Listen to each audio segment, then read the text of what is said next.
बड़ी खबर है, झारखंड के 24 जिलों में शुरू होगा खेलो इंडिया सेंटर। 17 जुलाई तक विभाग ने मांगा आवेदन, 20 तक होगा टैलेंट हंट। आपको बता दें कि राज्य में खेलों के विकास के लिए एक और पहल की गई। केंद्र सरकार की ओर से रांची में 3 एक्सीलेंस सेंटर, राज्य सरकार की ओर से 6 खेलों के एक्सीलेंस सेंटर की शुरुआत होने जा रही है। इसके साथ अब झारखंड के सभी 24 जिलों में एक खेलो इंडिया सेंटर की शुरुआत इसी सत्र से होने जा रहा है। केंद्र सरकार की सफल योजना खेलो इंडिया के तहत प्रदेश के सभी जिलों में 6 खेलों के केंद्र शुरू होंगे। वहीं झारखंड सरकार के खेल विभाग की मॉनिटरिंग में ये केंद्र संचालित होंगे। इसके लिए खेल विभाग ने सभी जिलों में स्थलों का चयन कर लिया है। अधिकतर सेंटर उन स्थल में है जहां पूर्व से आवासीय या डे बोर्डिंग सेंटर संचालित है अथवा वैसे स्थल है जहां प्रशिक्षित के लिए मैदान की उपलब्धता है। इन केंद्रों संचालन के लिए राज्य सरकार को भारत सरकार की ओर से प्रति वर्ष प्रति सेंटर 5 लाख रुपये दिए जाएंगे। इस राशि के कोच का मानदेय दिया जाएगा और खिलाड़ियों के लिए उपकरण की व्यवस्था की जाएगी। वही खेलो इंडिया सेंटर के लिए कई जिलों में वैसे खेलों का सेंटर दे दिया गया है जहां उस खेल के लिए सुविधा की घोर कमी है। इसमें प्रशिक्षकों और खिलाड़ियों को काफी असुविधा का सामना करना पड़ सकता है। लोहरदगा जिले में हॉकी का सेंटर दिया गया है, जबकि यहां हॉकी के लिए कोई सुविधा नहीं है। इसी तरह कोडरमा में तीरंदाजी की सुविधा नहीं और इसका सेंटर वहां दिया गया है गोड्डा के गांधी मैदान में। इसमें उन्हें चोट लगने का खतरा है। इसी तरह साहिबगंज के चांद भैरव इंडोर स्टेडियम में कुश्ती सेंटर दिया गया है, जबकि यहाँ पहले से ही बैडमिंटन का अभ्यास चलता है। बड़ी खबर है, देश में जुलाई अगस्त तक बिजली की नहीं होगी क्योंकि पर्याप्त है कोयले का स्टॉक। आपको बता दें कि देश में मानसून के दौरान इस बार कोयले की वजह से बिजली की कमी नहीं होगी। कोयला मंत्रालय की ओर से जारी रिपोर्ट में बताया गया कि पिछले साल की तुलना में इस साल कोयला स्टॉक में 37.62% वृद्धि हुई है। देश में 30 जून 2022 को 70.86 मिलियन टन कोयला स्टॉक था। 30 जून 2023 को 107.15 मिलियन टन कोयला स्टॉक है। मंत्रालय के अनुसार देश में जुलाई अगस्त तक जरूरत भर बिजली के लिए इतना कोयला स्टॉक पर्याप्त है।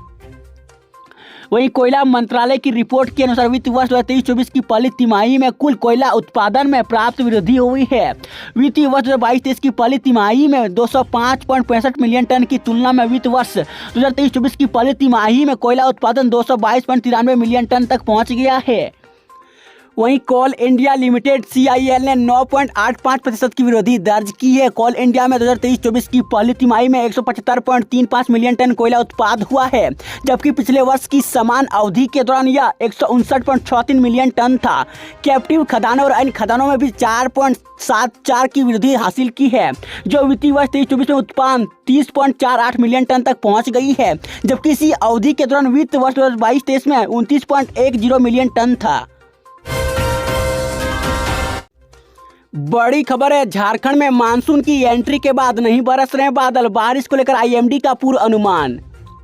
आपको बता दें कि झारखंड में विलंब से आने के बावजूद मानसून अगले 2 सप्ताह के दौरान सामान्य हो सकता है। इस दौरान मानसून के बादल झारखंड पर छाए रहेंगे और राज्य के विभिन्न हिस्सों में बारिश होने की संभावना है। 12 जुलाई के बाद या 2-3 दिन थोड़ा धीमा होने के बाद फिर जोर पकड़ सकता है। इससे झारखंड में बारिश से कमी की भरपाई होने की संभावना बढ़ गई है। यह बारिश राज्य में खरीफ फसलों की खेती के अनुकूल होगी। राज्य में इस मानसून की सीजन के दौरान बारिश से कमी का प्रतिशत 38% तक आ गया है। वहीं राज्य के संताल परगना में अच्छी बारिश हुई है। यहाँ साहिबगंज और गोड्डा में मानसून की भारी बारिश हुई है। पलामू प्रमंडल के गाड़वा में अधिक और पलामू सामान्य बारिश हो रही है। इसके अलावा देवघर, दुमका, सिमडेगा में भी बारिश सामान्य से करीब है। इन जिलों में बारिश में कमी का प्रतिशत 20% नीचे आ गया है। वहीं पिछले 24 घंटों के दौरान राज्य के कई स्थानों पर बारिश हुई। बोकारो में सबसे अधिक 95 मिमी बारिश हुई है। धनबाद, हजारीबाग, गुमला, पलामू, रामगढ़, रांची, गिरिडीह, गढ़वा आदि जिले में अच्छी बारिश हुई है। मौसम विभाग के अनुसार राज्य में इस मानसून सीजन के दौरान 147.2 मिमी बारिश हुई है, जबकि सामान्य वर्षापात का औसत 236.1 मिमी है। बड़ी खबर है, रांची में आदिवासियों ने UCC के खिलाफ दिया धरना का। इसके लागू हो जाने से हमारे अधिकारों का होगा हनन। आपको बता दें कि रांची में आदिवासी अधिकार मंच के बैनर तले आदिवासी सामाजिक और राजनीतिक कार्यकर्ताओं ने यूनिफॉर्म सिविल कोड UCC के विरोध में राजभवन के समक्ष 1 दिवसीय धरना दिया। इस धरना प्रदर्शन के माध्यम से आदिवासियों ने UCC लागू हो जाने से आदिवासियों के सामने आने वाली परेशानियों पर चिंता व्यक्त की है। धरना प्रदर्शन में पूर्व मंत्री गीताश्री उरांव भी मौजूद थी। बातचीत के दौरान उन्होंने कहा कि UCC लागू करना भाजपा के चुनावी एजेंडे में है। जब भी चुनाव की बारी आती यह मुद्दा गर्म हो जाता है। एक बार फिर से UCC का मुद्दा पूरे देश में गर्म है। वहीं केंद्र सरकार यूजीसी लागू करती है तो आदिवासियों के विशेष अधिकारों का हनन होगा। आदिवासियों को संविधान में विशेष अधिकार मिला है। हिंदू मैरिज एक्ट के तहत आदिवासियों की शादी नहीं होती है। संबंध विच्छेद में भी अलग तरीका अपनाया जाता है।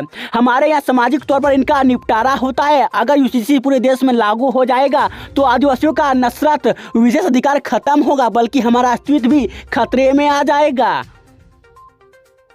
वहीं एक अन्य सामाजिक कार्यकर्ता कहते हैं कि आदिवासियों जल, जंगल, जमीन और परंपरा की उनकी विरासत है। यूजीसी लागू कर केंद्र सरकार आदिवासियों का हक नहीं छीन सकती। यह हमारे अधिकार की लड़ाई है। हम किसी भी कीमत में इस लड़ाई से पीछे नहीं हटेंगे। आपको बता दें कि भारत सरकार द्वारा समान नागरिक संहिता लागू करने के लिए भारतीय विधि आयोग द्वारा सुझाव और विचार मांगा जा रहा है। ऐसे में आदिवासी अधिकार रक्षा मंच का कहना है कि यूजीसी आदिवासी समुदाय के दिए गए विशेष अधिकार का हनन है। बड़ी खबर है, जामताड़ा में साइबर फ्रॉड का भंडाफोड़, 16 लाख नगद के साथ 5 गिरफ्तार। खुद को बताते थे बिजली विभाग के अधिकारी। आपको बता दें कि साइबर आरपीओ के विरुद्ध चलाए जा रहे छापेमारी अभियान के तहत नारायणपुर व करमाटार थाना क्षेत्र से 5 साइबर आरपीओ की गिरफ्तारी हुई है। इस संबंध में एसपी मनोज स्वगिरियारी ने साइबर थाना में प्रेस कॉन्फ्रेंस किया। उन्होंने कहा कि सूचना मिली थी कि नारायणपुर व करमाटार क्षेत्र से साइबर आरोपी साइबर क्राइम जैसे घटना का अंजाम दे रहे हैं, जिसके बाद प्रशिक्षु IPS राकेश कुमार के नेतृत्व में एक टीम का गठन कर छापेमारी कराया गया। वहीं इससे पहले टीम ने करमाटार थाना क्षेत्र के सतुआ टांड निवासी रियाज अंसारी, सियाटांड गांव के विनोद मंडल और शंभुनाथ मंडल को गिरफ्तार किया, जिसके निशानदेही पर नारायणपुर थाना क्षेत्र के मदनाडी गांव के लक्ष्मण दत्ता, विष्टापुर गांव से मिलन दा को भी गिरफ्तार किया गया है, जबकि मदनाडी गांव के आनंद दत्ता भागने में सफल रहा। छापेमारी के दौरान लक्ष्मण दत्ता के घर से 16,38,000 नगद रुपये, 11 मोबाइल फोन, 13 सिम कार्ड जब्त किया गया है, जिसके बाद 6 आरोपियों के विरुद्ध जामताड़ा साइबर थाने में मामला दर्ज कर गिरफ्तारी 5 आरोपियों को जेल भेज दिया गया। बताया गया कि ये सभी बिल जमा करने तथा बिजली लाइन काटने का मैसेज देकर तथा खुद को बिजली विभाग का अधिकारी बताकर quick spot app and desk app के माध्यम से साइबर ठगी करता था। बड़ी खबर है, श्रावणी मेला में श्रद्धालुओं की सुरक्षा के लिए CRPF, NDRF और महिला बटालियन तैनात। आपको बता दें कि झारखंड के देवघर में स्थित बाबा वैद्यनाथ धाम द्वादशा ज्योतिर्लिंग में एक है। यह एकमात्र ऐसा ज्योतिर्लिंग है जो शक्तिपीठ भी है, यानी एकमात्र ऐसा धाम जहां शिव और शक्ति दोनों एक साथ विराजमान है। इसे शिव और शक्ति का मिलन स्थल भी कहा जाता है। कहते हैं कि बाबा धाम आने वाले भक्तों की सभी मन्नतें जरूर पूरी होती है।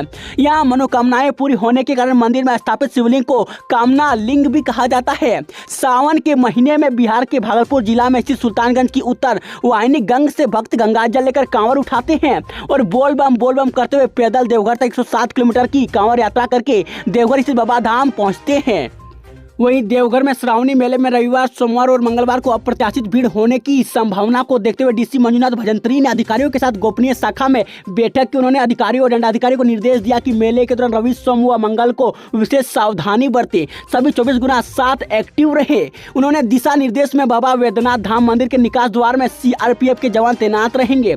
डीसी ने कहा कि भय मुक्त होकर कांवरिया बाबा धाम आए, उनका सुरक्षा और सुविधा के लिए संपूर्ण मेला क्षेत्र में CRPF, NDRF, महिला बटालियन, झारखंड जुगाउर सहित अन्य सुरक्षा बलों की तैनाती की गई है।